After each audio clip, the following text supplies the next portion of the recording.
Hello, everyone. Welcome to another episode of AI Amigos Show. My name is Marina, and I'm here with my very good friend, James Garza. Hi, James. How are you doing? Hello, Marina. We're one person short. Yes, I know. I know. Today we will miss Chen Chao. So then, as you already flew kind of solo two times without me, so then it was our turn to actually have a chat. And today, today we have actually a very interesting topic, which is prompt engineering. Now everyone is talking about, okay, how to do prompts, how to be like a prompt engineer. Does it actually exist? Is it a prompt designer? And what is happening with this interaction between humans and machines? Because something that I actually consider is that, yes, we are learning how to use the machine, but the machine is also learning how to interact with us. So Yeah, it's a kind of well, retrofit here. yeah, and we can talk a little bit more about that. But equally, I know with like agentic AI, they're even talking about even the job of prompt engineering because AI agents can actually improve prompts.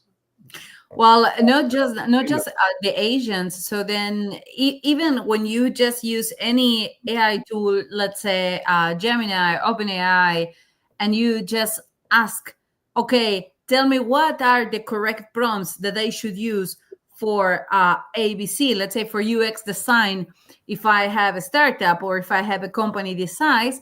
So now the machine is actually telling you what are the prompts that you have to use. So then it's kind of, it's getting better on its own, and then you can learn how to work with this and to get better results.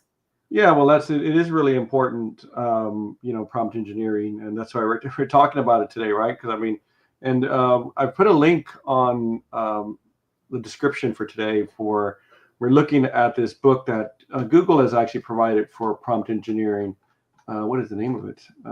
I know it's prompt I engineering, but work with it's Google. just called prompt engineering. That's it. Prompt engineering Google. Yes. So yeah, Very straightforward. it's a very ingenious name. I never would have come up with that one. I could have been up all night when I came up with that one. Yeah. So there's a link there. It's free to download, and equally, they've got free courses as well. Yes, and what Google is doing, it's incredible. I talk to many people who are using now the AI services of Google, not just with Gemini. But the thing is, when you connect to the API of Google, differently from other APIs that exist there. So Google actually is given context on what you are showing. So for example, if you say, okay, you connect to the API and then you are trying to use it, or maybe you upload some material or some image or something like that. So then it can actually read and give context, which is something that, it didn't happen before. Even You we mean can like see it on the Google content or service. context? Sorry, I'm hearing context. Context. Okay, all right. So it actually recognizes the context on where you are actually working with the stuff. So, for Okay, example, let's say that I upload, I don't know, like a document or a receipt. Let's say a receipt of supermarket. Okay, so then it actually understands the context that you are, for example, let's say in Germany, in my case, or in certain region or certain areas, and then it can actually point you towards what you want to do. It's incredible. And let me show you my screen here because you were talking about this before. Let's see here. Hold on a mhm. second. I don't have any audios. Let me see entire screen. I want to share this screen. Oh, it's looped. Hold on a second. So here is this is grow.google / AI. And they've got some AI courses. They put out some free content. So you can see here prompting essentials, AI essentials, interview warm up. Apparently, that interview warm up is quite good from what I've been hearing as well, to help you prepare for interviews and be, like constantly quizzing you and asking you questions depending on the job you're looking for. And then this is the book here that you can download, Prompt Engineering by Lee Boonstra. And you can see, so we'll be talking about this book today. So if you want to download this PDF, really good stuff. Just click the link that we have on the description. So let me stop sharing here. But it's not just that, James. The main point is that as well now there are some libraries that exist for the prompting, right? So then it's something that maybe people didn't really know before. For example, Prompt Hero or Flow GPT, right? So then Yeah. it's not that you can work only with Google, but the difference between Google and the other companies like Grok or OpenAI and even DeepSeek, what I would say is Google is creating an entire environment. So then people start using all the ecosystem, let's say from Google. So let's say you have all your documents in the cloud, that Google provides. You can build your solutions in the cloud. You can use Gemini for this. And then in the end, it's very cheap in comparison to others. Or if you need to have services here and there. And in that sense, I think that they are actually rocking it. Yeah, and I mean, when you look at the prompt, I mean, it's funny when we talk about AI uses our data to train the AI. When you look at prompt engineering, and really when you say it's getting a better prompt, it's who's training who, right?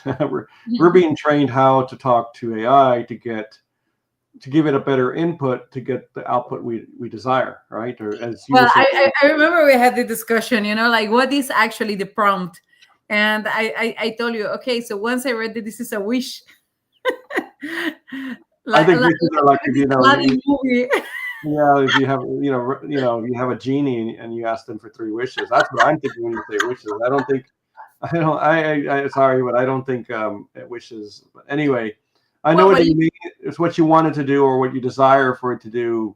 or What what you're you need. Yeah, or what you need if you're really and really when you look at you could do what's called one shot prompt, which is just you put one prompt in and you go and there's a lot of and when you look at that one shot prompt is a lot of like if you look at the agentic stuff that's out there, so you give each one a task or a job as such, and you say, okay, well, this one is going to do X, and this one's going to do Y, and this one's going to do Z. So let's say, for example, you want to do some study or research on something.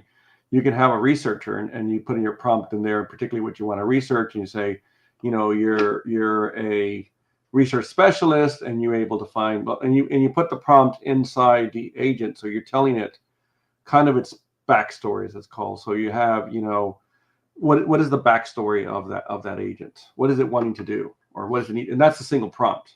Well, but this is actually something great that is happening now, that you can create your own agent, let's say, or each conversation could actually act as a different agent, because you can give a description on, for example, okay, I'm a data scientist, I'm working on this, on that, and then I want to write an article related to ABC.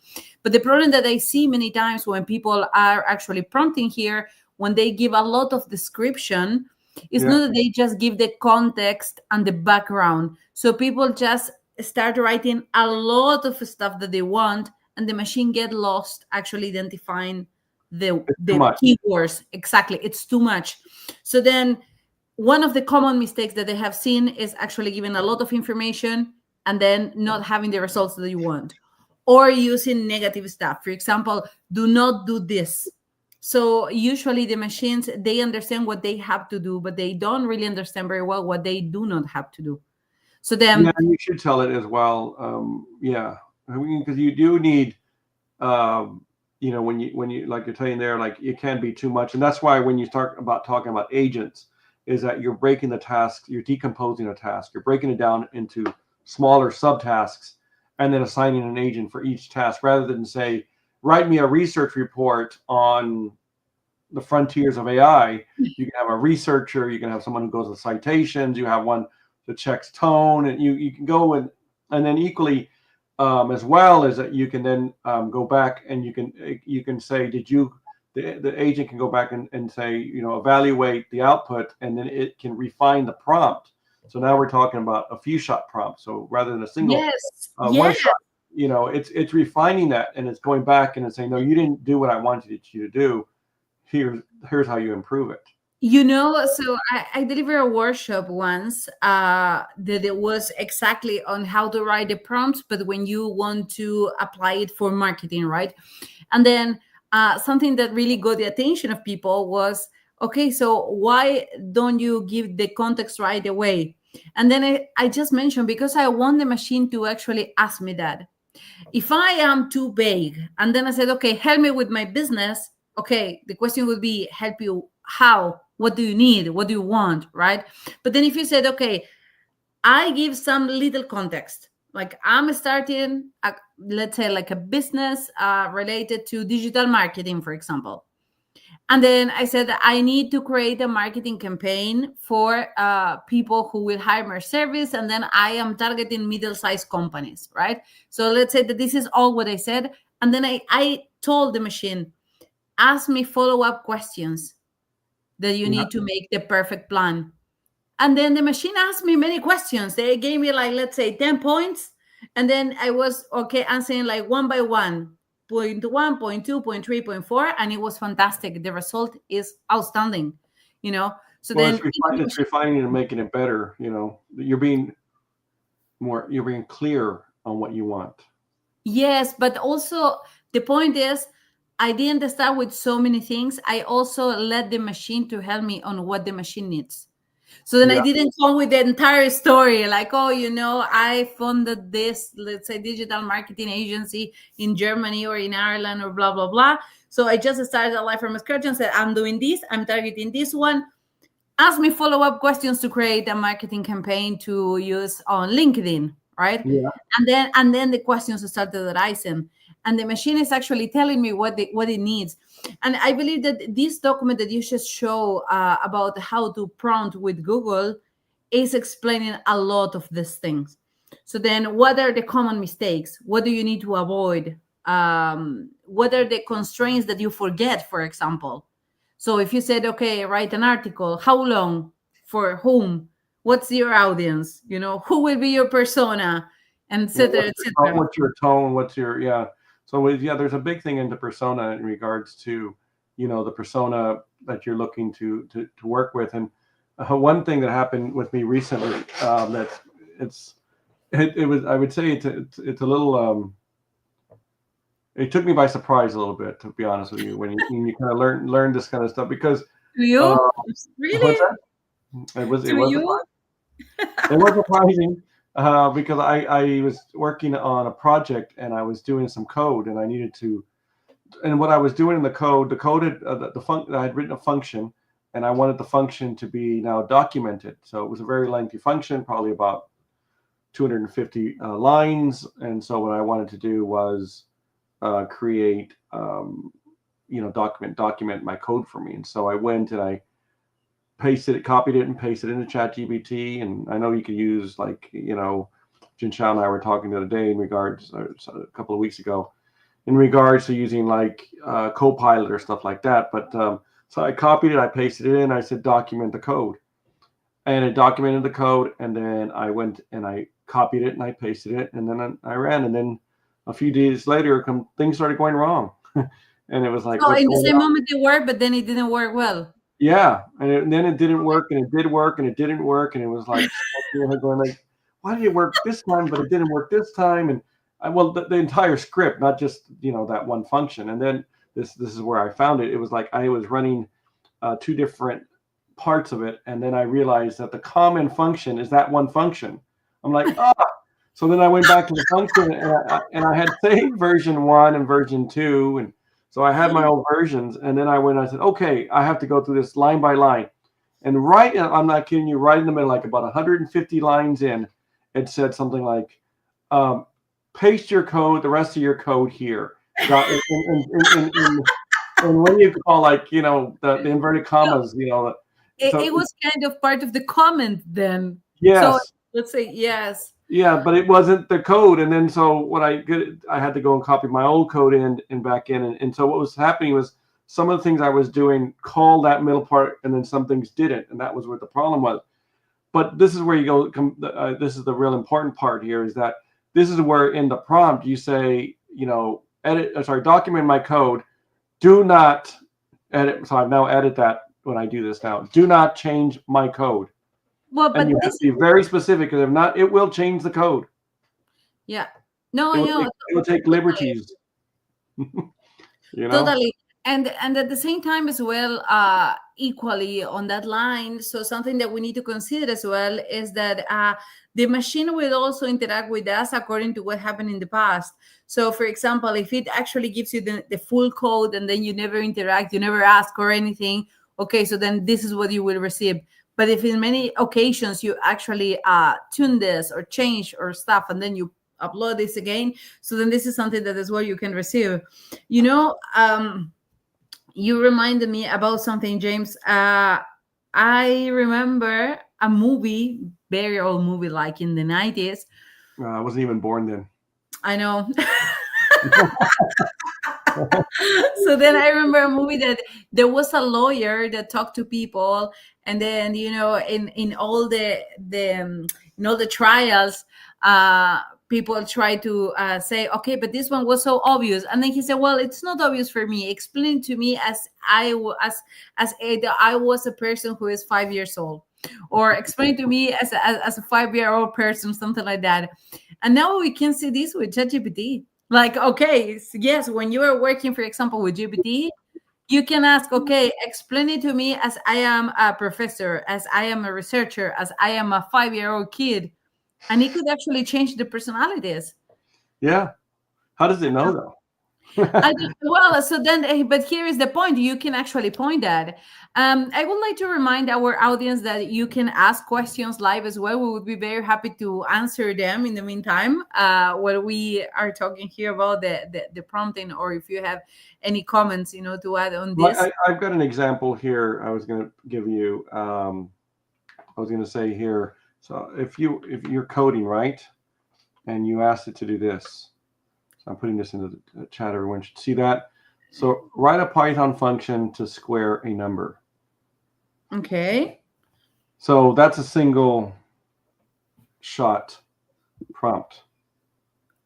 So how can we improve this prompt to get the Well, result we want? yes, but the thing is, you can even ask the machine, ask me follow-up questions if you need. You could, yeah. And then Or here we go, and then you can refine the prompts that you are using, right? So then this is actually another thing that you can do. or you can just do it in still a single shot. Do something like this. Here's put in there. Now, For example. so so you're giving an example. So you're saying the same in there. Say here are some examples of what I want. So it's kind of like what you're saying as well, and that didn't come across paste very good there. So you can see here if I do show, what does that do? Oh, there it goes. So yeah, so you can There it see. is. So for the first one was this a Python. Hold on a second. Write a Python function to square a number. Right, that's just a single shot. And normally, like straight away, you just do that. But how can we improve that? And so then, included with that, you can say here are some examples. Add two numbers. Example. The second one is subtract two numbers, and now it knows. Oh, that's what you want. But equally, like you said, you could actually ask it and say, ask me any questions to clarify this to make it better.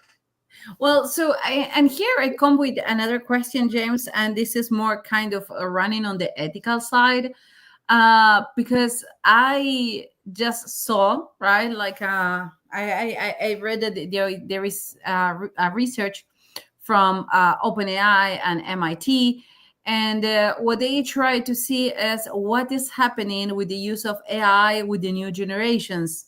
Yeah. And then, if because the main point of the generative AI is that you engage with this, and as any platform, right? So then, if you go to Instagram, Netflix, Spotify, whatever, so then the intention is that you engage and you spend more time in the app, right? So then there are many people who use GPT as a doctor, for example, or as a psychologist, or as a friend, or as a boyfriend or girlfriend, and the main question here is, or what these big companies were actually tackling was, how will we actually approach the use of AI in the future to avoid this kind of stuff?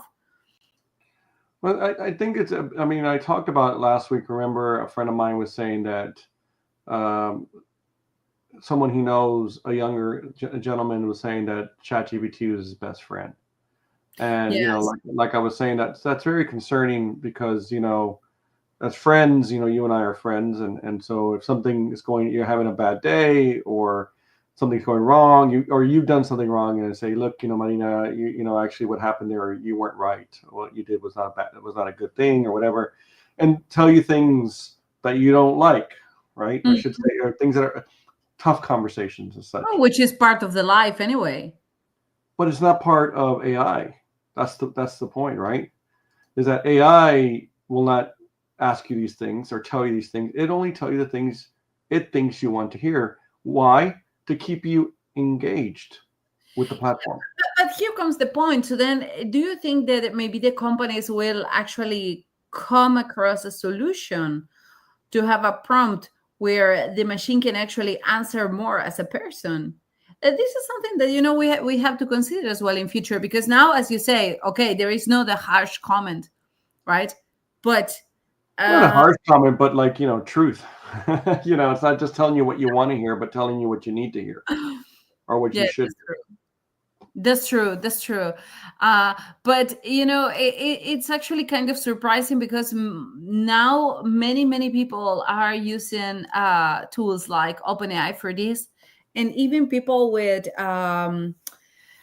I don't know the name in English of this, but these people who have this disorder that they think that they are sick all the time. Like, oh, hear. No, I have this experience and I got. Uh, hold on a second. It'll come to me in a minute. You just keep going, and you well, know, so I have a friend in Argentina that she is paying for ChatGPT to actually, ask different questions. Of course, she is not a prompt designer, she is not a prompt engineer. hypochondriac. Yeah, exactly. And then she's constantly I knew it asking. would come to me. It just took a second. She's constantly asking questions. Oh, if this happened to me, so then could it be that I got this infection or I got this disease or whatever this is? And here the main point is, okay, as a person who is actually thinking about this, and we go through the guide and we go through the Google, for example, document that explains how to use the prompts, then yes, fantastic. The example that you just gave here in the comment, actually, so that you can maybe show it again on the screen, because I see that we have more people joining our chat. Yeah, So please ask any questions. yes, as well, guys. So then if you want to interact with us and ask questions, or maybe, leave some comment on some experience that you have using, generative AI and prompting, that would be very nice to have you here. But the point is to be specific, to avoid, going around. But the point is like how specific you want to be. And Yeah, James just gave this example here. yeah. So and then of course this is where you can write that in the same prompt, saying here are a few examples, and then at the end just say a Python. No, sorry. For some reason it split it up when I typed it in there, and it put it all together. So as you can see the def there, for the function is, it should be add two numbers and then it should be space def. And then you can see, and then the second one, subtract two numbers, and you give it an example of what you want it to look like when it comes out. And so that gives you a far better, output, because you're putting in better inputs. So you're doing a few shot. Hello, Jan's from France. Hello, Jan. Thanks for joining. No, Man Cave, totally. that's a very unusual surname, Man Cave. I don't know. Well, maybe they already knew what was coming, right? So then if we talk about the caves. Yeah, maybe.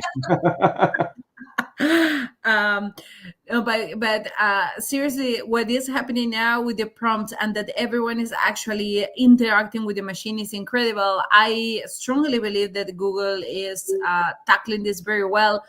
Now the question would be, what is happening with other companies, like for example Microsoft, because Microsoft started with the Copilot, and then nobody's really talking about them, and there are not really big changes that we can see, in the horizon. Well, I mean, Google was late to the party, as we discussed before, but they moved very quickly.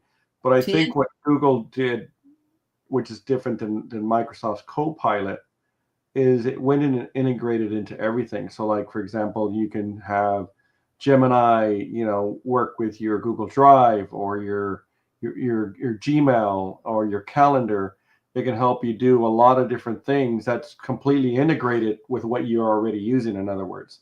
So, if you're using Google Docs, you can use Gemini right there, built in, done.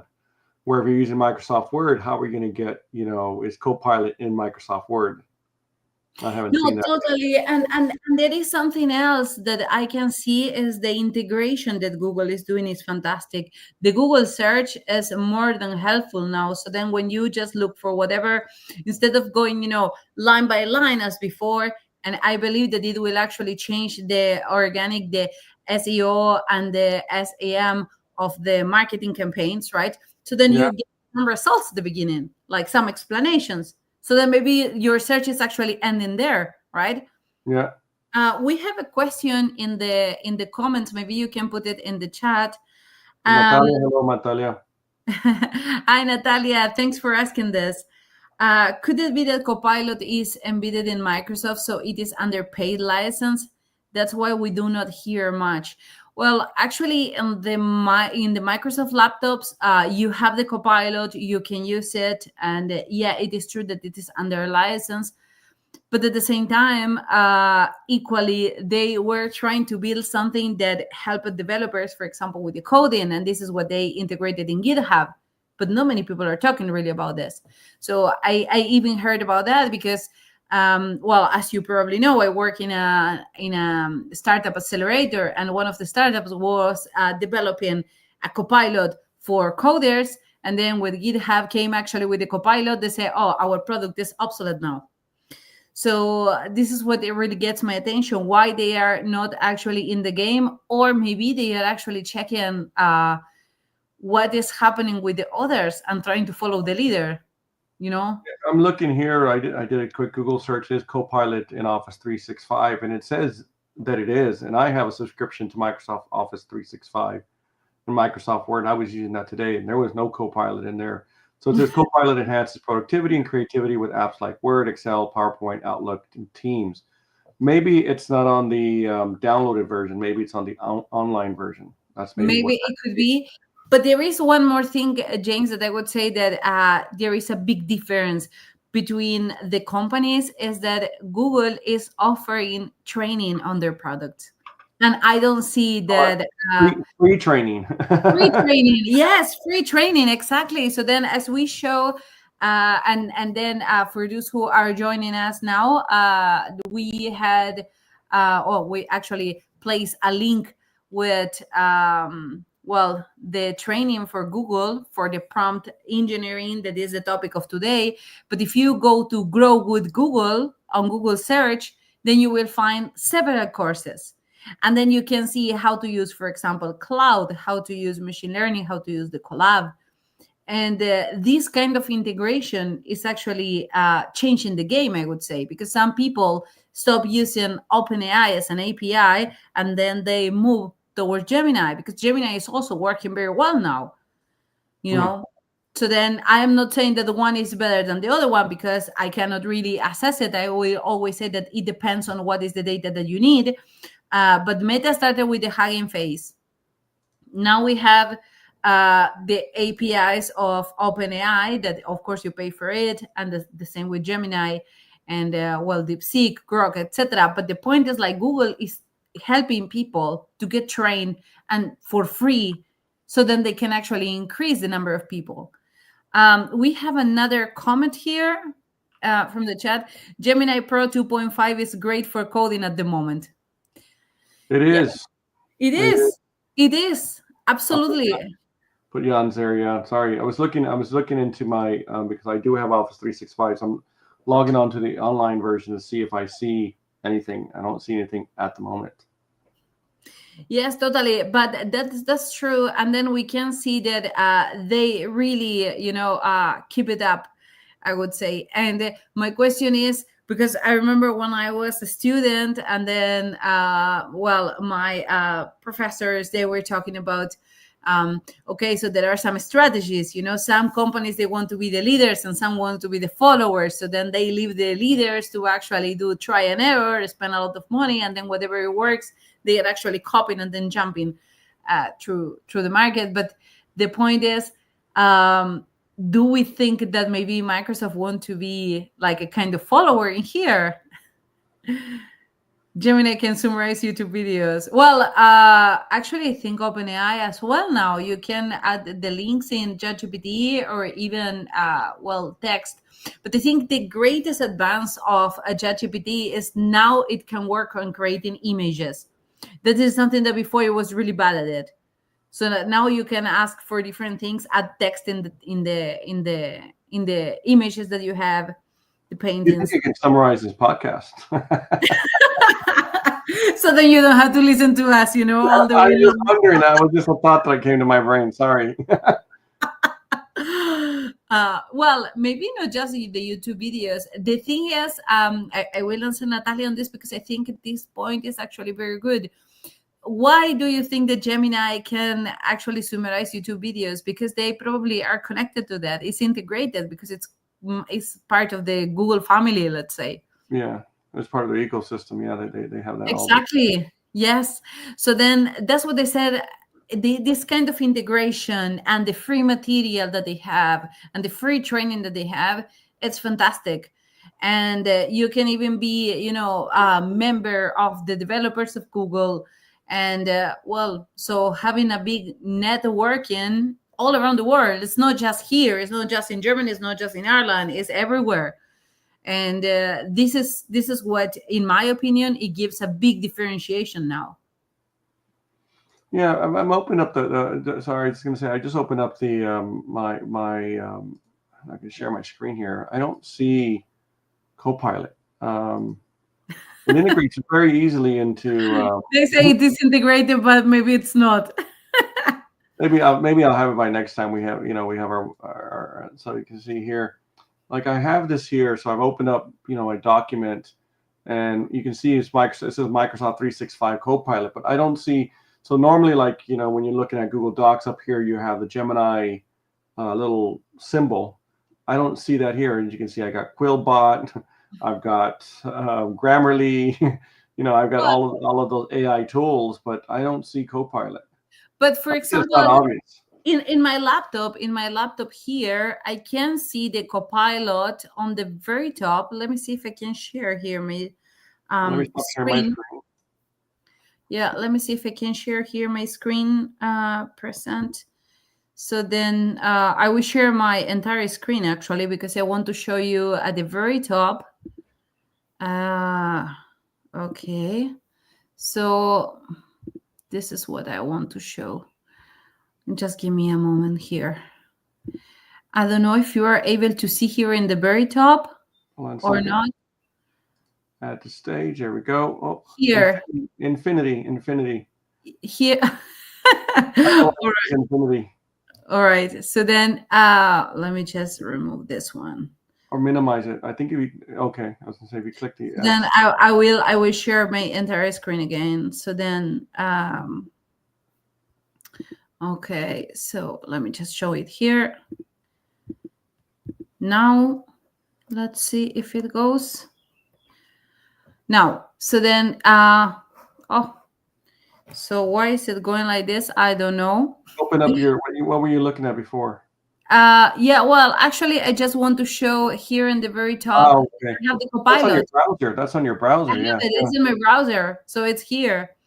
But But you're using their Microsoft Edge, Edge. Yeah. Microsoft Edge. Yeah. Yeah. So then that's why. But they wanted to show that if you use Microsoft Edge, you have it, and then you can message Copilot and you can get quick responses, for example, think deeper, etc., etc. So then there are functionalities that we can still use, not just with the browser, okay, but probably if you have, as I said, the Microsoft laptop, then yes, it actually works because I have the possibility to use it anyway. And if you saw my screen in the very bottom, I have it in there, but I don't have it installed, for example, in Word.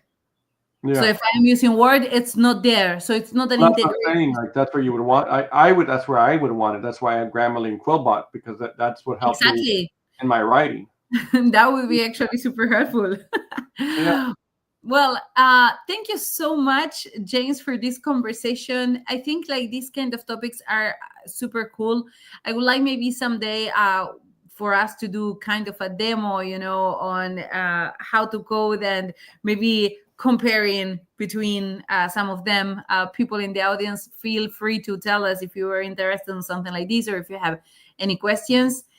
And well, thank you so much for attending, and thanks, James, for being here today. Yeah, we were just missing one Chinaman, but next week. He's got to take his Next week. holidays as well. He needs holidays as well, in fairness. Okay. Well, sometimes I don't know if he deserves it. Let's see. Oh, okay. Oh, okay. All right. Thank you so much, guys, and see you next week. See you guys. Thanks, Melina.